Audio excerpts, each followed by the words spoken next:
ನಿಮ್ಮ ಈ ಕಡೆ ಬೇಡ. ನಮಃ. ಓಂ ಶ್ರೀ ಗುರು ಬಸವಲಿಂಗಾಯ ನಮಃ.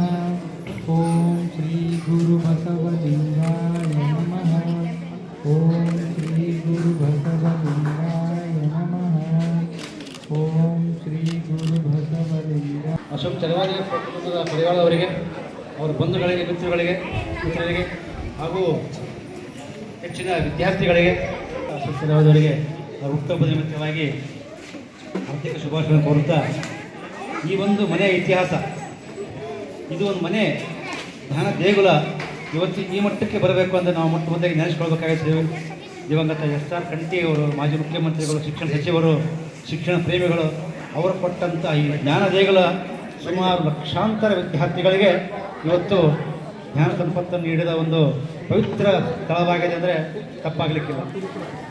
ಅವರಿಗೂ ಕೂಡ ನಾನು ತಮ್ಮೆಲ್ಲರ ಪರವಾಗಿ ವೈಯಕ್ತಿಕವಾಗಿ ಪೂರ್ವಕ ಗೌರವದ ಅಭಿಮಾನದ ನಮಸ್ಕರಿಸುತ್ತಾ, ಅವರ ಪರಿವಾರದವರೇ ಕೂಡ, ಯಾಕಂದರೆ ಸುಮಾರು 4,500 ಸ್ಕ್ವೇರ್ ಫೀಟ್ ಜಾಗವನ್ನು ಸರ್ಕಾರಕ್ಕೆ ಬಿಟ್ಟುಕೊಟ್ಟಂತಹ ಸಮಯದಲ್ಲಿ ಪರಿವಾರದವರು, ಶ್ರೀ ಎಸ್.ಆರ್. ಕಂಠಿ ಪರಿವಾರದವರು ಯಾವತ್ತೂ ಕೂಡ ಇವತ್ತಿಗೂ ಬರ್ತಾರೆ, ಬಂದು ಲಕ್ಷ್ಮೀ ಗುಡಿಗೆ ಪೂಜೆ ಮಾಡಿ ಹೋಗ್ತಂಥ ಒಂದು ಯಾವುದಾದ್ರೂ ಮಾದರಿ ಪರಿವಾರ ತಂದರೆ ಅದು ಎಸ್.ಆರ್. ಕಂಠಿ ಪರಿವಾರ ಅಂತ ಹೇಳಿದ್ರೆ ತಪ್ಪಾಗಲಿಕ್ಕಿಲ್ಲ. ಅವರಿಗೆ ಅವ್ರ ಪರಿವಾರ ಕೂಡ ನಾನು ನಮ್ಮೆಲ್ಲರ ಪರವಾಗಿ ಗೌರವದ ನಮನ ಸಲ್ಲಿಸ್ತಾ, ಈ ಒಂದು ಕಾರ್ಯಕ್ರಮಕ್ಕೆ ಆಗಮಿಸಿದ ಎಲ್ಲ ಅತಿಥಿಗಳಿಗೆ ನನ್ನ ಗೌರವ ಪ್ರಣಾಮ ಅರ್ಪಿಸ್ತಾ, ಮೊದಲನೇ ಸವಿತಾ ಚಲವಾದಿ ಅವರಿಗೆ ಹುಟ್ಟುಹಬ್ಬದ ಹಾರ್ದಿಕ ಶುಭಾಶಯ ಕೊಟ್ಟು, ಅವ್ರ ಕಂಡ ಕನಸು ಯಾವತ್ತೂ ನನಸಾಗಲಿ, ಅವರ ಸಾಮಾಜಿಕ ಸೇವೆ ನಮ್ಮ ಇಳಕಲಿಕ್ಕೆ ಮಾದರಿ ಆಗಲಿ ಅಂತ ಹೇಳ್ಕೊಳ್ತಾ, ದೀಪು ದೀಕ್ಷಾ ಸೇವಾ ಸಂಸ್ಥೆಯವರಿಗೆ ನಾನು ನಮ್ಮ ಎಸ್.ಆರ್. ಕಂಠಿ ಈ ಒಂದು ಸರ್ಕಾರಿ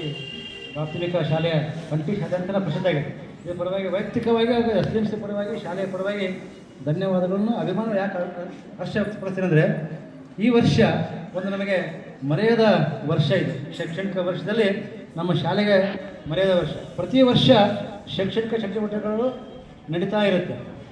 ಶಿಕ್ಷಕರು ತಮ್ಮ ಪ್ರತಿಭೆಯನ್ನು ಮಕ್ಕಳಿಗೆ ದಾರಿ ಎರೆದು ಮಕ್ಕಳನ್ನು ಒಂದು ಪ್ರಬುದ್ಧ ನಾಗರಿಕರನ್ನಾಗಿ ಮಾಡಿಕೊಟ್ಟಲು ಈ ವರ್ಷ ಪ್ರತಿ ವರ್ಷ ನಡೆದಂಗೆ ಈ ವರ್ಷ ನಡೀತಾ ಇತ್ತು. ಬಟ್ ಈ ವರ್ಷ ಸರ್ಕಾರಕ್ಕೆ ನಾವು ಮನವಿ ಮಾಡಿಕೊಂಡಿದ್ದೀವಿ ಕಳೆದ ವರ್ಷ. ಈ ವರ್ಷ ನಮಗೆ LKG ಸ್ಟಾರ್ಟ್ ಮಾಡಿ ಅಂತ ಕೇಳಿದ್ವಿ. ಅದಕ್ಕೆ ಅದರ ಪರಿಣಾಮವಾಗಿ ಕಳೆದ ಸೆಪ್ಟೆಂಬರಲ್ಲಿ ಒಂದು ಆದೇಶ ಬಂತು, 25 ಸೆಪ್ಟೆಂಬರಲ್ಲಿ ನಮ್ಮ ಕಂಠಿ ಶಾಲೆಗೆ LKG ಪ್ರಾರಂಭ ಮಾಡಲಿಕ್ಕೆ ಅವಕಾಶ ಮಾಡಿಕೊಟ್ಟಿತ್ತು. ಸರ್ ಇದು ಅವಕಾಶ ಮಾಡಿಕೊಟ್ಟು ನಾವು ತಯಾರಾದ್ವಿ. ಇಲ್ಲೇ ಎಲ್ಲ ಒಂದು ಬರ್ತಡೇನೂ ಸ್ಕೂಲ್ ಒಳಗೆ ಆಚರಿಸ್ಕೋಬೇಕಂತ ಭಾಳ ಖುಷಿ ಇತ್ತು ನನಗೆ. ಅದು ಮತ್ತು ಪೂಜ್ಯರ ಆಶೀರ್ವಾದದೊಂದಿಗೆ ನನ್ನ ಬರ್ತಡೇನ ಆಚರಿಸ್ಕೊಳಕ್ಕೆ ತುಂಬ ಖುಷಿ ಅಂತ ಹೇಳ್ತೀನಿ ನಾನು. ದಯವಿಟ್ಟು ಮಕ್ಕಳು ಎಲ್ಲರಿಗೂ ಒಂದು ಮಾತು ಹೇಳ್ತೀನಿ ನಾನು, ಎಲ್ಲರೂ ಚೆನ್ನಾಗಿ ಓದ್ರಿ, ಒಳ್ಳೆ ಈ ಒಂದು ಸಂಸ್ಥೆಗೆ ಒಳ್ಳೆಯ ಹೆಸರನ್ನು ತೊಗೊಂಬರ್ರಿ ಅಂತ ಹೇಳ್ತೀನಿ ನಾನು. ಏನಾದರೂ ನಿಮ್ಮ ಹತ್ರ ಇದ್ದಿದ್ದನ್ನ ವಸ್ತು ಆಗಿರ್ಬೋದು, ಒಂದು ಬಂಗಾರ ಅಂತ ಇರ್ಬೋದು, ಒಂದು ಪೆನ್, ನೋಟ್ಬುಕ್ ಕಳೀರಿ. ಸ್ಕೂಲ್ ಒಳಗನ ಯಾರಾದರೂ ನಿಮ್ಗೆ ಕದ್ಕೊಂಡ್ಬಿಡ್ತಾರೆ ಅದನ್ನು. ಅದು ವಿದ್ಯೆ ಅನ್ನೋದನ್ನು ಕದಿಯೋಕ್ಕೆ ಸಾಧ್ಯನೇ ಇಲ್ಲ. ಅದನ್ನು ಅಷ್ಟು ಎತ್ತರಕ್ಕೆ ನೀವು ವಿದ್ಯಾಭ್ಯಾಸನ ಮಾಡಿ ಒಂದು ಒಳ್ಳೆಯ ನಾಡಿಗೆ ಪ್ರಜೆಗಳಾಗಿ ಅಂತೇಳಿ ನಾನು ಕೇಳ್ತೀನಿ. ಇಷ್ಟು ಹೇಳಿ ನಾನು 2 ಮಾತು ಮುಗಿಸ್ತೀನಿ.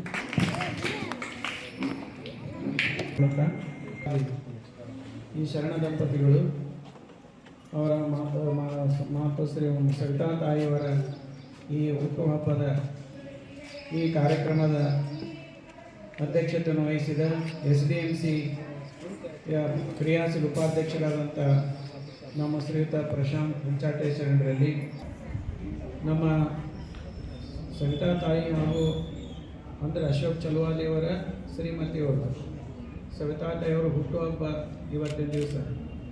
ಅವ್ರಿಗೇನು ಅಪೇಕ್ಷೆ ಅಂತಂದರೆ ಹುಟ್ಟು ಹಬ್ಬವನ್ನು ಹೆಂಗೆ ಮಾಡ್ತಾರೆ ಹೇಳ್ರಿ? ಹುಟ್ಟುಹಬ್ಬ ಹೆಂಗೆ ಮಾಡ್ತಾರೆ? ಕೇಕ್ ಕಟ್ ಮಾಡೋದು, ಆ ಕೇಕ್ ಎಲ್ಲ ಮಕ್ಕಳು ಕೊಡ್ಕೊಳ್ಳೋದು, ಆನಂತರ ಅಲ್ಲಿ ದೊಡ್ಡ ದೊಡ್ಡ ಹೋಟೆಲ್ಗೆ ಹೋಗೋದು, ಅಲ್ಲೆಲ್ಲ ಉಪ್ಪು ಅಂತ ಊದೋದು, ಮತ್ತು ಅಲ್ಲಿ ಕೇಕ್ ಕಟ್ ಮಾಡೋ ಅಲ್ಲೇ ದೊಡ್ಡ ದೊಡ್ಡ ಹೋಟೆಲ್ಗೆ ಹೋಗ್ತಾರಲ್ಲ, ಹೋಗಿ ಅಲ್ಲಿ ಏನು ಮಾಡ್ತಾರೆ? ಏನು ಮಾಡ್ತಾರವ? ಕೇಕ್ ಕಟ್ ಮಾಡಿ ಏನು ಮಾಡ್ತಾರೆ? ಹಾಂ, ಪಾರ್ಟಿ ಮಾಡ್ತಾರೆ. ಪಾರ್ಟಿ ಮಾಡ್ತಾರೆ, ಎಲ್ಲ ಗೊತ್ತೈತೆ ನಿಮಗೆಲ್ಲ. ಮತ್ತೆ ಬಂದಲ್ಲಿ ದುಡ್ಡನ್ನು ಯಾವುದೇ ಕೆಟ್ಟ ಚಟಕ್ಕೆ ಪೂರ್ತಿ ಕೆಟ್ಟ ಜನ ದೂರ ಇಟ್ಟಾರೆ. ಹೀಗಾಗಿ ಅವರು ಆರೋಗ್ಯವಾಗಿಯೂ ಅದಾರೆ, ಮತ್ತು ಇಂಥ ಸಾಮಾಜಿಕ ಸೇವೆಯನ್ನು ಮಾಡುವಲ್ಲಿ ಬೇಕಾದಷ್ಟು ದುಡ್ಡು ಹೋಗಿ ಖರ್ಚು ಮಾಡಿ ಅಂತಾರೆ. ಬಡ ಮಕ್ಕಳಿಗೆ ಕಲ್ಯಾಣ ಆಗತ್ತೆ ಅಂದ್ರೆ ಕೊಡ್ರಿ ಅಂತಾರೆ. ಆದರೆ ವೈಯಕ್ತಿಕವಾಗಿ ಅವರ ಆಡಂಬರ ಜೀವನಕ್ಕೆ ಒಂದು ನಯ್ಯ ಪೈಸೆನೂ ಖರ್ಚು ಮಾಡ್ಕೊಳ್ಬೇಕು. ಇದು ಏನೈತಲ್ಲ ಭಾಳ ದೊಡ್ಡ ಆದರ್ಶ ವ್ಯಕ್ತಿತ್ವ ಇದು. ಅದಕ್ಕಾಗಿ ಈ ಆದರ್ಶ ಇದನ್ನ ಯಾಕೆ ಹೇಳಿದ್ರೆ ಮತ್ತೆ ಏನು ಮಾಡ್ಬಾರ್ದು? ದುಡ್ಡಿದ್ರೆ ಏನು ಮಾಡಬಾರ್ದು ಹೇಳ್ರಿ? ಮಾಡಬಾರ್ದು. ಸುಮ್ಮನೆ ಕೇಕ್ ಕಟ್ ಮಾಡೋದು, ಅದು ಮಾಡೋದು, ಇದು ಮಾಡೋದು, ಊಟ ಅದನ್ನು ಮಾಡಬಾರ್ದು. ತಿಳಿತಿಲ್ಲಪ್ಪೆ? ಅದನ್ನು 4 ಮಂದಿಗೆ ಉಪಯೋಗ ಆಗುವಂಥ ಕಾರ್ಯವನ್ನು ಮಾಡಬೇಕು. ಇದನ್ನು ಮಾಡಬೇಕು. ಹಿಂಗೆ ಅನುಸರಿಸಲಿ ಅನ್ನೋದಕ್ಕೆ ನಾನು ಅವರ ಜೀವನದ ಕಥೆಯನ್ನು ಹೇಳಿದೆ. ಈಗ ಅವ್ರ ಮನೆಯಾಗೆ ಇಟ್ಕೊಂಡಾರೆ ಇವತ್ತು ಹುಡುಗರನ್ನವರು. ಈಗ ಯಾರು ಅಂತಪುರ ಮಕ್ಕಳು ಯಾರು ಒಬ್ಬರು ಇಟ್ಕೊಳ್ಳೋದ್ರ ಮನೆಯಾಗೆ ದೌಡ್ ಬಂದ್ರಂದ್ರೆ ಯಾವಾಗ ಹೋಗ್ತಾರೆ ಅಂತ ಕೇಳ್ತಾರೆ. ಈಗ ಅಲ್ಲಿ ಆ ಪರಿಸ್ಥಿತಿ ಬಂದ್ಬಿಟ್ಟೈತಿ.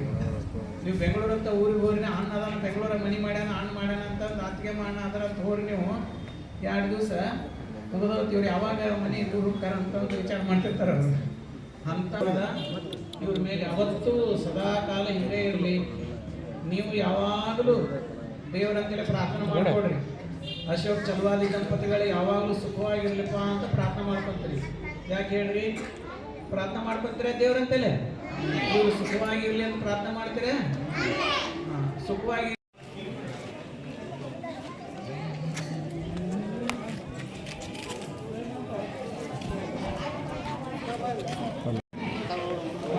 ರಿಲ್ಯಾಕ್ಸ್.